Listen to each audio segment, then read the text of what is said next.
This is your dad, Gordon, and I just got to tell you about our Christmas and what's gone on here in the past couple of weeks. Your mother gave me a nice coat for Christmas. I think it cost something like $32. And incidentally, the plant gave your mother and I a gift certificate from Roper's for $34. It so happens that Roper's is where she bought this present of mine, this coat, and so she charged it, and of course we'll pay our bill with that gift certificate. Does that sound like your mother's figuring? Did you ever hear how your mother pays her tithing? I just found that out this week. I never did. I never did know. She figures out her tithing, how much she owes. You know, she makes, I think it's $50 a week, something like that, and she figures out how much she owes the Lord for tithing, and then she goes down to the plant and writes a company check for it.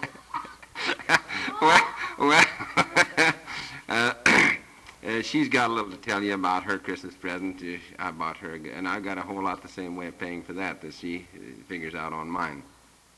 We're getting along well. We're sure glad that Ronnie and Ray and the kids are here. That little Tommy's a scream. He'll come to you and he'll get you by the finger and say, peas. And peas. He wants to go somewhere and he'll say, peas. And if you don't come right away, well, about the third time, he'll read it, peas. Of course, that means please, you know. He's supposed to go. Well, we'll pass this on to one of the other people. Sharon just goofed this. She turned the machine on the wrong direction, so it's kind of a little fouled up here at the last end where the kids were talking. Your dad was so smart about my Christmas present to him, I'll have to tell you about his birthday present to me. He brought this Mercury home and said, well, now, this is your birthday present. This is Mother's birthday present. Well, 2 months later, on our wedding anniversary, after 34 years, I go up to the bank and I find out he's mortgaged it to cover all his overdrafts. So he isn't so smart after all.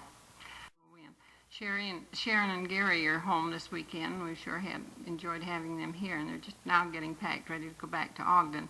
We've had more snow again, and the weather's been terrible here this winter, so you aren't the only one that's had bad weather. I'll turn it over and let Sharon and Gary say a few words to you.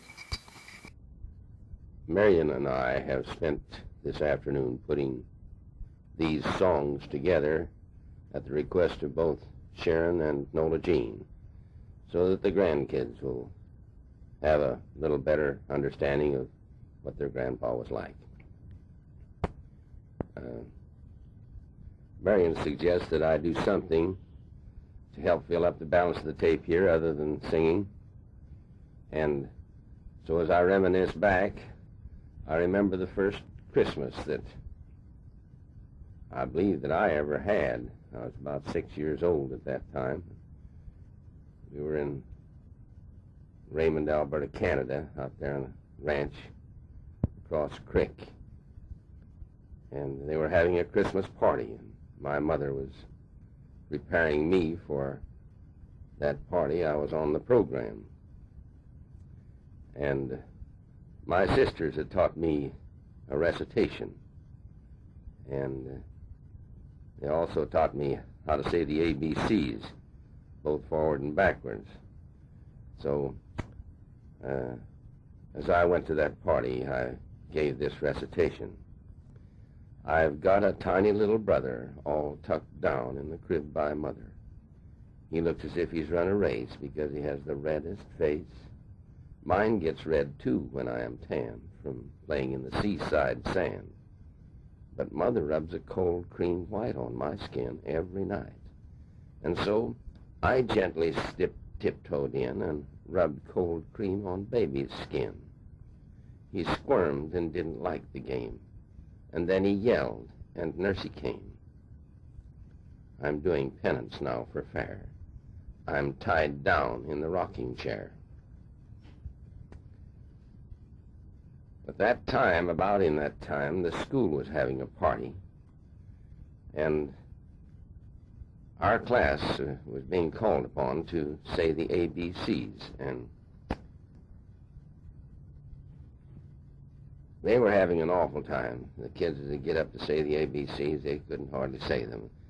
My sisters had taught me these ABCs, and when it come my turn to get up, well, I got right up, and without saying anything to anyone, I said those ABCs backwards. ZYXWVUTSRQPONMLKJIHGFEDCBA. Of course, that received a big applause from the whole congregation. You see, in those days, the classes weren't divided up in different rooms. It was only a small community, and all of the classes, from even the primer grade right on up to the 9th grade, all met in the one room with just one teacher. And there was quite applause over this particular thing. There was another recitation that I remember from back in, I wasn't 6 years old when I learned this one. I was more like 12 or 14. And it's the Cremation of Sam McGee. There are strange things done in the midnight sun with the men who moil for gold. The Arctic Trail has its secret tale that'd make your blood run cold.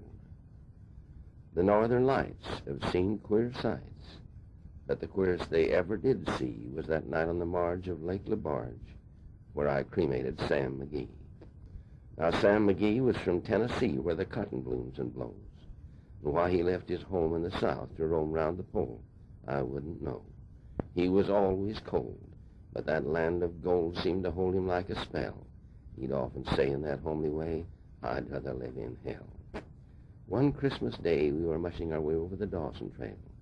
Talk of your cold through the Parker's fold, it stabbed like a driven nail. If your eyes were closed, then the lashes froze, till sometimes you couldn't see. It wasn't much fun, but the only one to whimper was Sam McGee. And that very night, as we lay packed tight in our robes beneath the snow, the dogs were fed and the stars o'erhead were dancing heel and toe. He turned to me. Cap, says he, I'll cash in this trip, I guess. And if I do, I'm asking you won't refuse my last request. Well, he seemed so low that I couldn't say no. And he said with a kind of a moan, it's the cursed cold that's got right hold and chilled me clear through to the bone. But it's not being dead that's my awful dread. It's the icy grave that pains. I'm asking you that foul or fair you'll cremate my last remains. Well, a friend's last need is a thing to heed. I swore I wouldn't fail. He started on at the streak of dawn. Gee, he looked ghastly pale. He crouched in the sleigh and he raved all day about his home in Tennessee. And ere nightfall, a corpse was all that was left of Sam McGee. There wasn't a breath in that land of death. And I hurried, horror-driven, with a corpse half hid that I couldn't get rid because of a promise given. It was strapped to the sleigh, and it seemed to say, you can tax your brawn and brain, but you promised true, and now it's up to you to cremate these last remains. Well, the promise made is a debt unpaid.